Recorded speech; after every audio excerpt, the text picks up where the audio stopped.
Amém. A graça e a paz do Senhor Jesus. Amém. A todos que estão aqui, a todos que nos acompanham pelo Facebook. A nossa saudação aos irmãos, às irmãs que estão aí por nos acompanhar em mais esse culto, onde nós louvamos, cultuamos, celebramos ao nosso Senhor. Amém? Nós vamos compartilhar uma palavra do Senhor que está contida no texto do profeta Jeremias. Jeremias, capítulo de número 29. Nós vamos ler apenas o verso de número 7. Jeremias, capítulo 29, verso de número 7.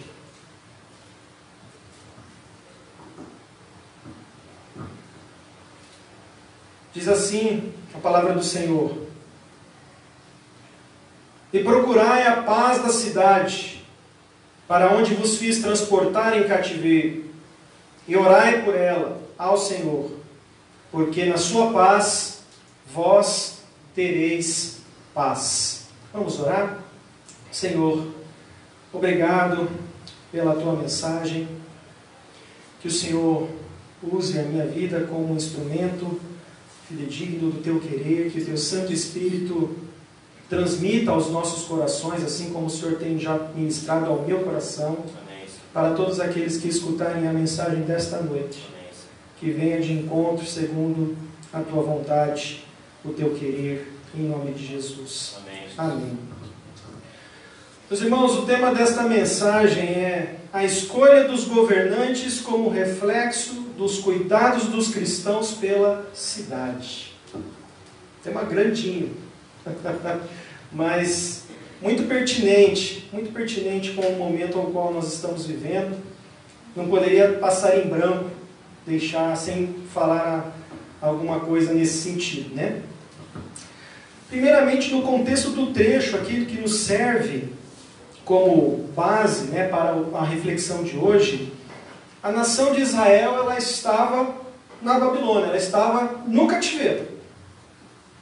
Eles foram arrancados da sua nação, eles foram tirados de suas casas, dos seus trabalhos, dos seus ofícios, e foram levados a uma outra nação que não professava a fé no Senhor. Todo esse contexto de cativeiro, de restrições, de adversidades junto à nação israelita, trazia, logicamente, dentro do povo uma esperança. O da libertação do cativeiro, do retorno para a sua terra. E ouvia-se ali muitos profetas prometendo isso. Até que aparece então Jeremias, falando um pouco diferente, trazendo uma mensagem um pouco diferente do que aqueles que ali estavam dizendo. Encontramos então esse verso aqui, inserido dentro desse contexto, onde o profeta diz em nome do Senhor, para que este povo, conforme a gente encontra no verso 5 desse mesmo texto, olha, edifiquem casas, morem nessas casas, plantem e comam dos seus frutos. Ou então no verso 6, casem, tenham filhos e filhas, multipliquem. E por fim esse texto do verso 7. Chegamos aqui no verso 7, onde o profeta ele aponta para um comportamento também para a cidade onde esse povo estava. Esta nação, esse país, a Babilônia, onde esse povo se encontrava. Dando a entender que para que este povo, para que a nação de Israel, a nação de Judá, vivesse como povo de Deus, em uma nação onde Deus não era o Senhor. Imaginem, meus irmãos, comigo essa situação. Esse povo cativo, vivendo longe do seu país, sem bens, sem trabalho, sem posse, sem a oportunidade de expressar a sua adoração a Deus, porque naquela época a expressão de adoração era no templo. Eles tinham que estar no templo para expressar a adoração a Deus. E eles foram afastados, eles foram retirados forçadamente disso, para viverem forçadamente em um outro lugar. E aí o profeta vem e fala para eles viverem, seguirem com suas vidas nesse novo país, até que o retorno ao país de origem fosse, enfim, concretizado. E esse texto aponta também, meus irmãos, algumas situações que a gente encontra e que podem ser aplicadas para os nossos dias atuais. Apesar de eu e você, apesar de nós termos a nossa liberdade, nós vivemos numa cidade que, num contexto de maldade, de dificuldades, de adversidades, agora ainda mais aprofundadas pela pandemia, pela situação da economia, dentre outras situações. Mas a partir desse verso, unicamente desse verso 7, nós encontramos práticas que o povo de Deus naquela época fez numa cidade estranha, sob um contexto de cativeiro, e que também são válidas para as nossas vidas. Hoje foi realizado em todo o Brasil as eleições municipais para o cargo de prefeito, vereador, muitas promessas, muitas trocas de favores, muitas acusações para quem assistia obrigatoriamente aos horários eleitorais, acusações, frustrações. A gente viu agora há pouco cerca de 60% das urnas apuradas em Londrina. O candidato Marcelo Bellinati estava com quase 70% dos votos. Mas eu chamo a atenção para o segundo colocado nessa eleição em Londrina. Sabe quem estava em segundo lugar? As abstenções. Mas quase, obrigado, irmão, ganhou seu lugar no céu. Quer dizer, já tem, né? Vai ganhar mais um tempo? Não. Amém. Quase 60 mil votos. Abstenções. Acabei de ver agora no site do TRE. Informação, ele ainda com 60% das urnas apuradas, né? Quase 60 mil significa 50% do voto do primeiro colocado. Ou seja, se essa turma toda resolvesse aparecer e votar em alguém fosse diferente do primeiro colocado, não querendo tecer críticas nem nisso nem aquilo, só olhando o como um todo, provavelmente poderíamos ter um segundo turno com a chance de repente ter alguma proposta, algum detalhe diferente. Sabemos também que vivemos num tempo de pandemia, o que também acelera as dificuldades, né? Mas a pandemia não é só uma desculpa. Os jovens que participaram ontem à noite sabem disso muito bem. Eu trouxe dados da campanha presidencial de 2014, da campanha presidencial de 2018. E nessas campanhas também nós percebemos um movimento de quase 30% de abstenções. Naquela época não havia o coronavírus, né? Então não podemos colocar a desculpa também somente, única e exclusivamente no coronavírus. Para muitos brasileiros e brasileiras, londrinenses inclusive, é um momento de total alienação, meus irmãos.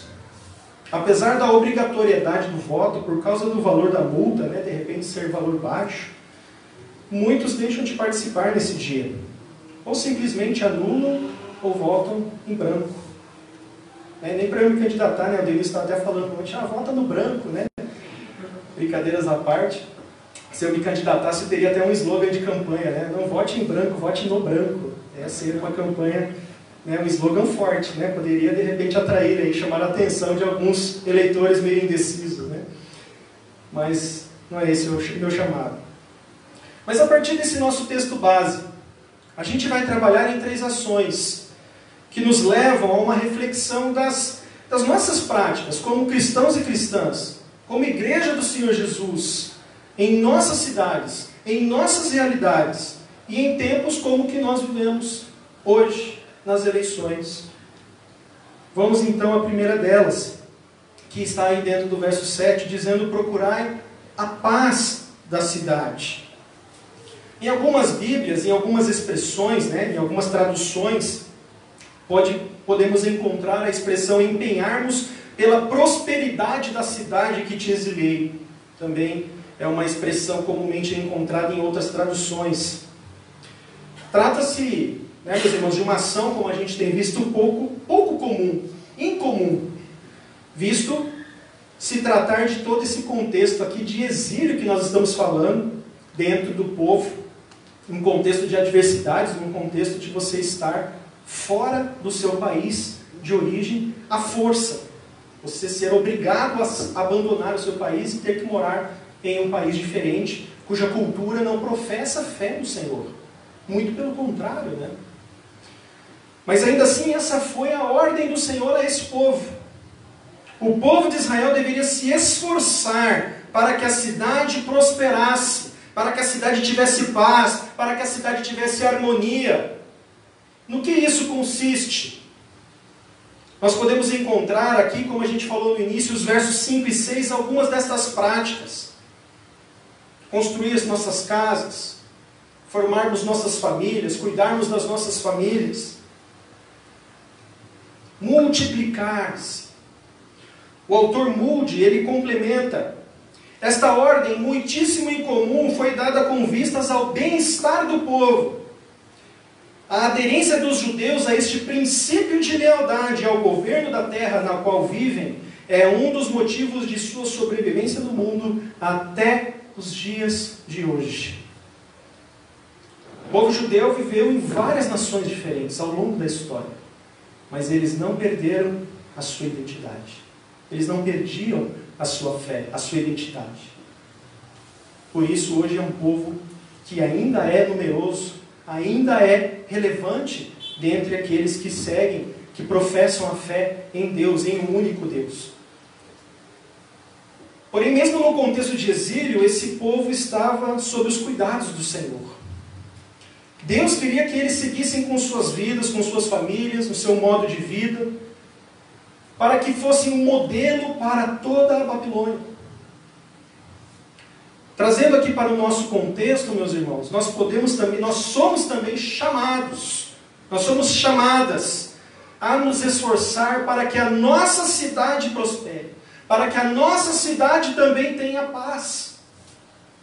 Procurar a paz da cidade consiste em sermos sal da terra e luz do mundo na cidade aonde vivemos. Como Jesus declara em Mateus 5, verso 16, assim resplandeça a vossa luz diante dos homens, para que vejam as vossas boas obras e glorifiquem ao vosso Pai que está nos céus. Nós observamos também, meus irmãos, o apóstolo Paulo, parafraseando o sábio rei Salomão, lá em Provérbios 25, 21 a 22, no texto de Romanos, capítulo 12, do 17 ao 21, sobre o propósito de fazermos o bem a todos, inclusive para aqueles que não estão caminhando junto com a gente na mesma fé. E diz, dentro desses intervalos, que nós vamos colocar brasas vivas nas cabeças das pessoas. Nós iremos confundir o pensamento, a forma de comportamento das demais pessoas. Porque é um comportamento incomum. O que nos é falado aí neste mundo é respondermos na mesma moeda. O que é falado neste mundo é para nós não nos envolvermos. O que é falado neste mundo não é para que a gente fique na nossa, para que a gente aja de acordo com os parâmetros desse mundo. Mas o Senhor nos ensina que devemos agir de acordo com a palavra de Deus. E às vezes, esse agir, ele será um contraponto ao que nós podemos perceber dentre as atitudes consideradas normais nesse mundo. Também encontramos o texto de 2 Pedro. Pedro também, inclusive Pedro, quando Jesus foi preso, ele não se conformou, ele cortou a orelha do soldado. Não é verdade? E aí Jesus vai e cura, falando, não é dessa forma, Pedro. Não é assim. Não será dessa maneira que o meu reino irá se propagar. E aí nós vemos Pedro aqui também falando, em 2 Pedro capítulo 2, dos versos 13 a 16, sobre a submissão às autoridades, sobre devida honra ao rei, devida honra às lideranças. E ele fala também sobre fazer o bem para silenciar a ignorância dos insensatos. Os números e as pesquisas nos mostram que, embora a igreja cristã continue a crescer e muitos convertidos venham até Jesus, poucas mudanças socioeconômicas são vistas nas nossas cidades. A desigualdade social aumentou. Os indicadores estão aí. A pobreza. Inclusive hoje, né, é comemorado aí o Dia Internacional da Pobreza, dos pobres. Mas não é para se comemorar, é para se lamentar. Né? Para que a gente de alguma forma se coloque nessa situação de diminuir esse tipo de situação. As pessoas com fome. Ah, mas aqui em Londrina nós temos isso. Existem pessoas hoje que estão com fome. Será que a igreja, de uma forma geral, vem cumprindo o seu papel em ser luz para a cidade? Trazendo agora para as eleições. Como nós, como cristãos e cristãs, temos nos posicionado sobre essa situação? Será que ao menos nós estamos votando, nós estamos escolhendo os nossos candidatos com sabedoria?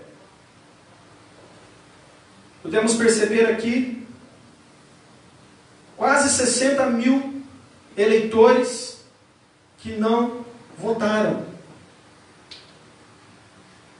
O primeiro lugar estava com 110 mil, ou seja, um grande percentual. Como eu falei, é o segundo colocado nessas eleições, são os ausentes. Aqueles que não assumiram uma posição. Tem as suas exceções, tem as suas situações, tem pessoas que realmente não puderam, existe o contexto da pandemia, e isso a gente respeita. Mas Deus sonda os corações.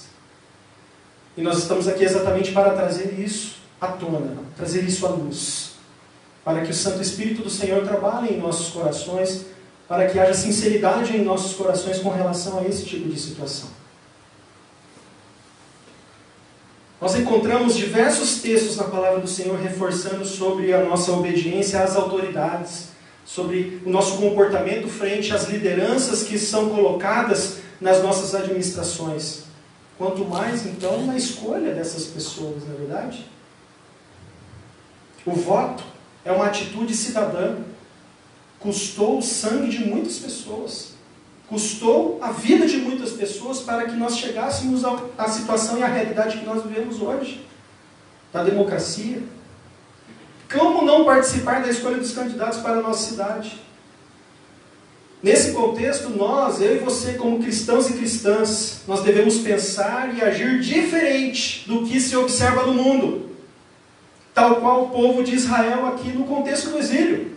Eles foram chamados a terem um comportamento diferente. Eles poderiam ficar revoltados, eles poderiam ficar na deles, eles poderiam ficar tristes. Como inclusive nós encontramos até alguns salmos dizendo: como vou cantar, eu não estou na minha terra? Como vou adorar a Deus? E a palavra vai nos ensinando que à medida que conhecemos a Deus, não importa o lugar, não importa as circunstâncias, não importa o que nós estamos vivendo, o Senhor está conosco, Ele é soberano, Ele está com a gente. Não devemos calar os nossos lábios e nem deixar de agir. São atitudes incomuns, porque nós sabemos também da falta de credibilidade da nossa classe política. Falamos ontem com os jovens sobre política, mas também existe, como o pastor Augusto Nicodemos fala, a politicagem, que é aquela política da troca, né? Troca de favores. Os interesses individuais em detrimento do interesse coletivo. Mas nós somos chamados a olhar além disso, a nos esforçar em vermos a prosperidade da nossa cidade, a paz da nossa cidade. E nisso também consiste na escolha dos nossos governantes. Não podemos fugir disso, meus irmãos. É um chamado, às vezes, até ingrato. Meu Deus, em quem eu vou votar? Em quem eu vou escolher? É tão difícil. Era mais difícil ainda na década de 90, quando os votos eram por papel e não existia a internet. Imagina hoje, com a internet à nossa disposição, com todas as propostas de governo à nossa disposição para podermos estudar, para podermos olhar, para podermos acompanhar os projetos que estão sendo desenhados pelos candidatos. é uma questão de querer, é uma questão de se interessar e buscar a orientação necessária, o projeto que mais se assemelha com as nossas convicções, como homens, como mulheres, como cristãos. Como foi, meus irmãos, o nosso comportamento nas eleições de hoje? Não precisa nem responder, né? Que fiquemos entre nós e Deus. Vamos votar? Votamos. Votamos em branco? Votamos nulo? Ou nem fomos votar, não queremos nem saber disso, depois eu me entendo com a multa. Vamos agora à próxima ação. A segunda ação destacada aqui no verso do nosso texto base, que é orai pela cidade. Um outro pedido importante dado pelo profeta é orar pela cidade. A igreja consiste como um povo de oração. Em nossos encontros de oração semanais que a gente tem realizado aí nas últimas semanas, ainda na modalidade online, nós estamos separando um tempo específico e valioso para orarmos por esse tempo de eleições. E temos sempre dado, né, alguma pastoral, alguma direção. Olha, seja sábio no momento da escolha, orem por esse tempo, orem por esse momento. Nós temos feito isso, se não me engano, desde agosto, nós temos orado pelas eleições. E sempre que possível, lembrando da nossa cidade. Como a gente reforça, não adianta apenas orar de uma forma genérica. Senhor, abençoa Londrina, em nome de Jesus, amém. Como uma tarefa, como algo sem discernir, sem perceber o que de fato seja o objeto das nossas orações. As orações, elas devem ser frutos das nossas observações, da nossa participação no dia a dia em nossas cidades. Totalmente relacionado com o ponto anterior. De repente, ao trajeto para o meu trabalho, aquela mesma pessoa que vive pedindo situações vivenciadas em nossos hospitais, na saúde, por aí vai. O que está acontecendo na nossa cidade? Como temos observado as notícias, como isso tem chegado até nós, como isso tem gerado de ação com as nossas vidas. Dessa maneira, complementa um pastor chamado Timothy Carricker. Ele diz assim: com os pés no chão, as mãos em oração e os olhos abertos à realidade multidimensional, a igreja dá testemunho pela proclamação das boas novas e pela promoção da justiça, de maneira concreta e visível. Orando com as mãos, mas com os pés no chão, caminhando, olhando, observando a realidade que nos está colocada na nossa cidade. A oração, ela faz parte das nossas vidas como cristãos. Nós oramos por nossas vidas, oramos por nossos familiares, nós intercedemos aqui no início pelos enfermos, nós oramos por portas de emprego, vários outros motivos aí relevantes e importantes.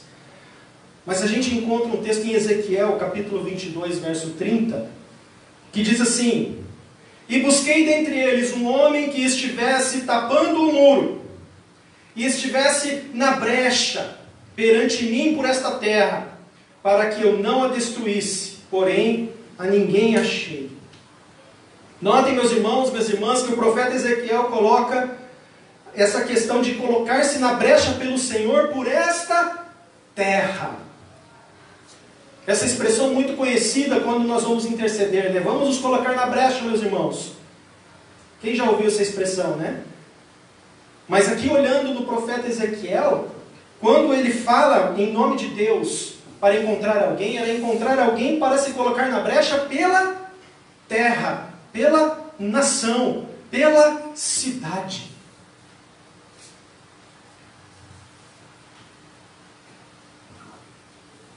No verso anterior aí do profeta Ezequiel diz assim: ao povo da terra oprimem gravemente, andam roubando, fazendo violência ao pobre e necessitado, e ao estrangeiro oprimem sem razão. Olha o contexto dessa mensagem. A igreja, o povo de Deus, deve ser um povo atuante nas orações pela sua cidade.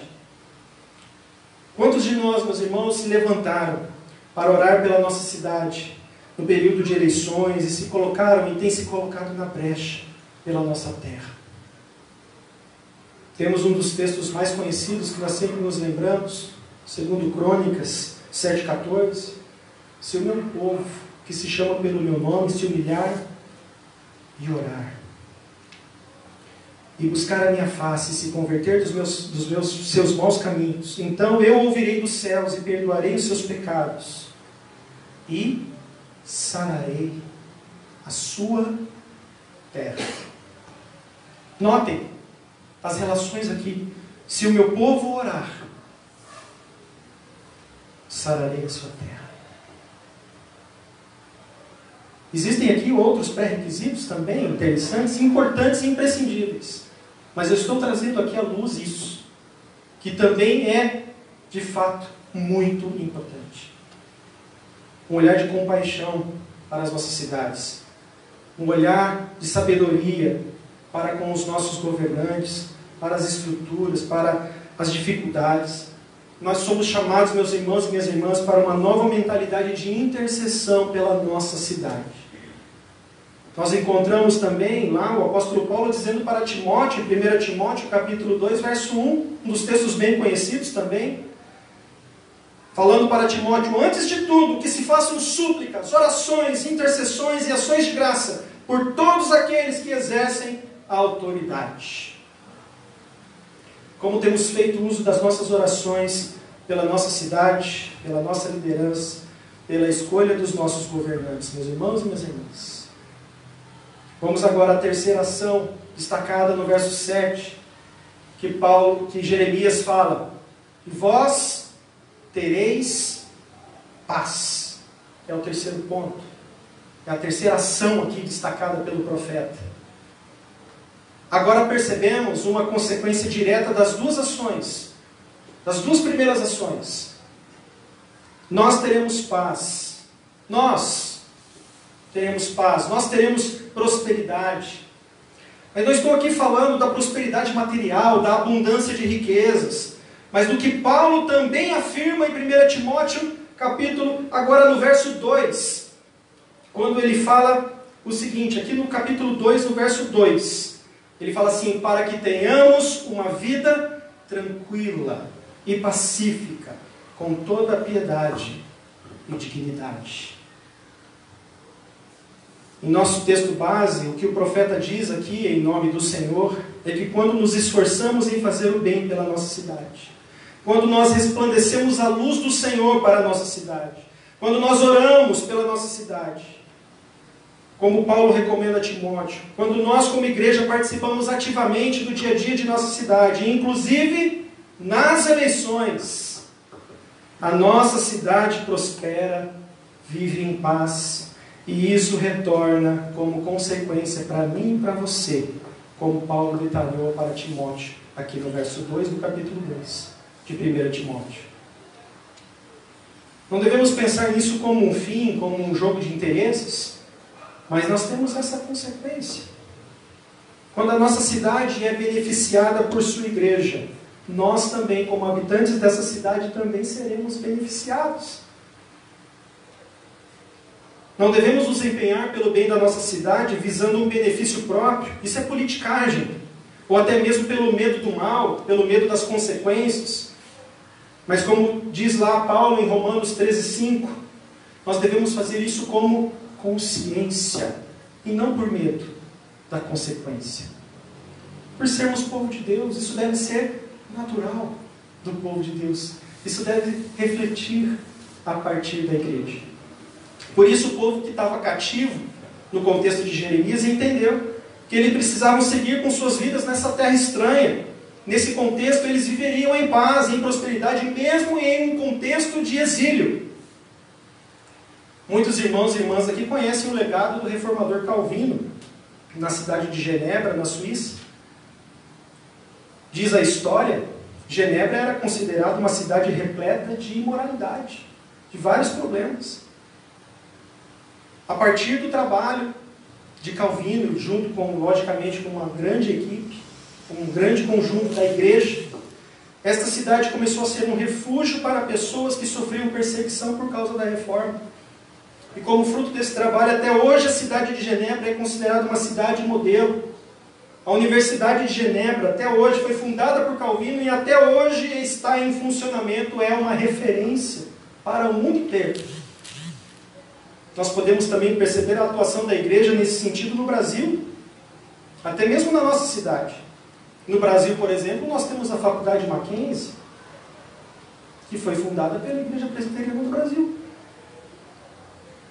E até hoje exerce um papel fundamental na educação do nosso país. Em Londrina, nós temos hospitais, temos escolas, temos várias entidades que foram fundadas por igreja e que estão funcionando até os dias de hoje. E isso gera em benefício para quem? Para mim e para você, para nós. São pessoas que oravam pela cidade, são pessoas que se esforçaram pela cidade, que fizeram ações, e essas ações resultaram em benefício para eles também. Isso sem contar os inúmeros projetos, né, que a gente conhece de ordem social. São iniciativas que deixam um legado para as nossas vidas até os dias de hoje. A gente não precisa, logicamente, né, fazer grandes obras, grandes empreendimentos de ordem social. Pode ser pequenos gestos, pequenas atitudes, ações, movidos à oração, para encontrarmos paz para a nossa cidade e assim também nós termos paz. Nisso também consiste as escolhas que fazemos para com os nossos governantes, para com a nossa participação como cidadão dos céus em nossa cidade. Se nós não participamos da eleição, outro que nós não escolhemos ganhará e poderá seguir uma administração completamente contrária aos nossos princípios.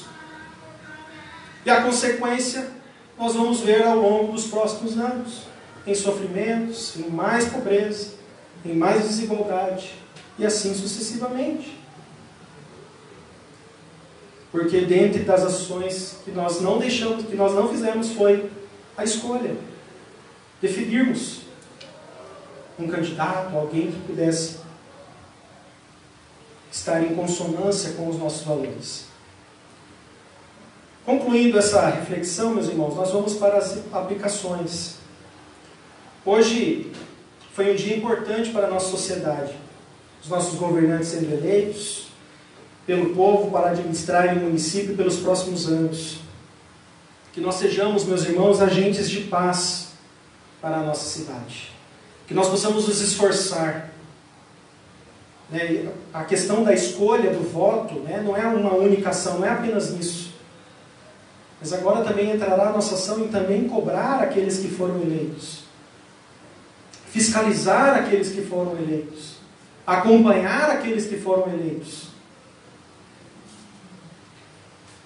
Nós falando com os jovens ontem, é muito importante que a igreja atue junto com as esferas de autoridade, como a gente viu nas histórias dos reis de Israel. Os reis, eles eram colocados em nome de Deus, não é verdade? Porém, havia ali a figura do profeta, que corrigia o rei, que orientava o rei no momento que ele estava começando a se desviar dos caminhos do Senhor. A gente precisa, como igreja, também nos lembrar dessa nossa função profética, de alertar, de fiscalizar, de acompanhar com relação aos possíveis desvios que podem acontecer. Que nós possamos participar de momentos importantes como o que a gente viveu hoje. Procurar pesquisar pelos candidatos, perceber quais deles podem oferecer as propostas mais sérias e coerentes, e assim sucessivamente. Nós devemos, como igreja, nutrir uma prática de oração constante pela nossa cidade. Quantas vezes nós nos pegamos em um impedimento para orar pela cidade? Quando foi a última vez que eu orei de forma específica pela minha cidade? Qual tem sido a frequência das minhas orações pela minha cidade, pelo meu país? Esse tipo de prática também é muito importante para buscarmos a paz para a nossa cidade, para a nossa nação. E a partir disso, a partir destas práticas, nós podemos também ser beneficiados de desfrutarmos de uma cidade, de um local com mais segurança, com mais oportunidades de trabalho, com mais ações contra as mazelas sociais, como a fome, a pobreza, saúde e por aí vai. Que a cada dia nós tenhamos o desejo de cada vez mais participar desses movimentos, dentre eles a escolha também dos nossos governantes. Oremos para que nas próximas eleições o número de abstenções seja menor. E que nós, como igreja, como corpo vivo do Senhor Jesus, nós possamos participar de momentos tão importantes como esse. Que Deus assim nos ajude, em nome de Jesus. Amém? Vamos orar, feche seus olhos.